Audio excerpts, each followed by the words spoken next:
Você acha que Deus te deixou? Você acha que Deus foi embora? Você tem saudade daquela oração que você fazia, que queimava dentro de você? Quando você pegava a Bíblia e ela parecia viva, o culto à missa parecia que tinham sido feitos para você, que falavam diretamente com você, que tinha paz. E a fome de Deus, hoje você não acredita, mas você não tem aquele mesma coisa, aquele mesmo fogo na oração. Você tenta buscar isso de novo. Pede as orações, procura aquela mesma emoção e a coisa não acontece e você começa a perguntar: será que Deus foi embora? Será que eu não tenho o Espírito Santo? Mas se você estiver tentando voltar para o lugar que Deus não pretende reconstruir. Em João 15, Jesus estava prestes a ser preso. Os discípulos já estavam ali, né? Angustiados. Iam perder a segurança, a direção, a presença física de Jesus. Disse e deu uma ordem: eu sou a videira e meu pai é o agricultor. Todo ramo estando em mim que não dá fruto, ele corta. E todo que dá fruto, ele poda, para que dê mais fruto ainda. Versículo 4. Ele dá a ordem: permanecer em mim e eu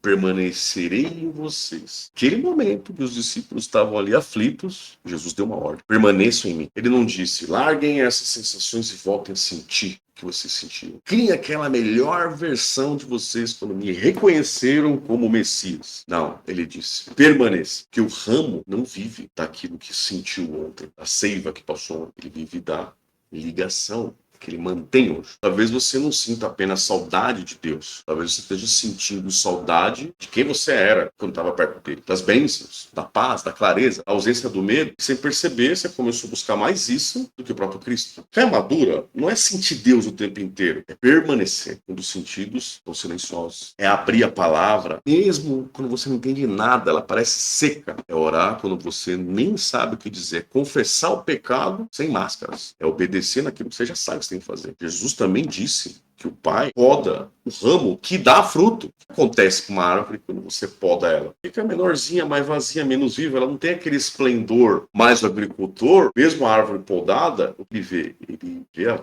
vida em transformação. Ele enxerga aquilo que ninguém consegue enxergar. Ele enxerga aquilo que o ramo, que o galho não mostra. O galho está seco, cortado. Não tem fruto, mas o agricultor enxerga aquele fruto crescendo. Talvez Deus não queira simplesmente devolver aquela fé inocente que você tinha. Talvez Ele queira formar uma fé que caiu, aprendeu e se arrependeu. Uma fé que foi ferida, aprendeu a perdoar. Uma fé que perdeu o controle, aprendeu a confiar. Uma fé mais má. Como reconstruir essa conexão? Como permanecendo hoje, oração, a verdade, passo de obediência, sem tentar pagar uma dívida de culpa por um pecado, por uma coisa errada que você tenha feito, por pior que seja. Sem produzir fruto para provar que você merece a presença dele. Você precisa produzir fruto para provar que você precisa de Deus. Você não se aproxima de Deus, de Cristo, porque está limpo. Muito pelo contrário, você se aproxima para que ele limpe você. Talvez você nunca volte a ser exatamente aquela versão. E talvez isso seja uma excelente notícia, porque Deus não está tentando ressuscitar uma versão antiga sua. Ele está formando alguém muito mais profundo, mais humilde, mais dependente, mais parecido com Cristo, com uma fé mais forte, mais madura. A pergunta não é como é que eu volto a ser aquela versão que estava no auge da minha fé. A pergunta é: você permanece em Cristo mesmo quando não sente nada, ou quando não sente aquelas emoções, aquelas sensações, as bênçãos? Que o sinal de que a sua fé está sendo restabelecido talvez não seja o arrepio e emoção, o choro, aquela emoção, talvez seja você orar no teu quarto em secreto, se ajoelhar outra vez, mesmo vazio, dizer: Jesus, eu não sei